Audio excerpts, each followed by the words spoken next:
ये नाकाबिले यकीन है कि ऐसे लोग जो पहले ही से खुदा का इल्म रखते हैं और खुदा के कहने पर तवज्जो नहीं देते। देखिए ये कैसे मुमकिन है।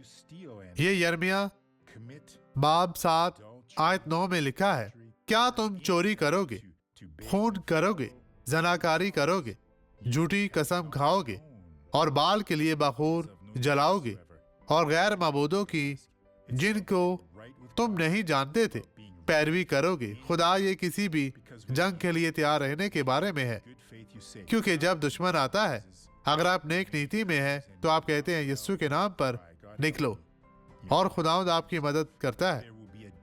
देखिए, और आपकी तबीयत ठीक नहीं है, वो आता है, तब आप रोते हैं। आपको क्या हुआ मेरी बहन? ठीक है, मैं चलना चाहती हूँ। आप चल सकती हैं तो ठीक है। आप चलने की ख्वाहिश रखती हैं तो आगे बढ़े। ठीक है, आपको डरने की जरूरत नहीं है। जी।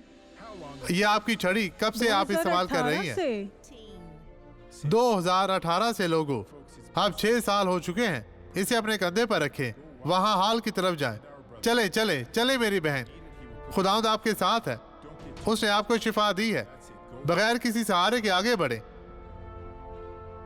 इस तरह अब आप शिफायाब है मेरी बहन। तेज तेज चलें, वापस मुड़े, वापस आए।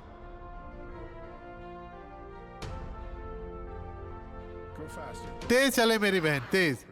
आइए अब दुआ करें। बाप, मैं तमाम लोगों के लिए दुआ करता हूँ जो मुश्किल में हैं, जिन्होंने अभी तक फैसला नहीं किया।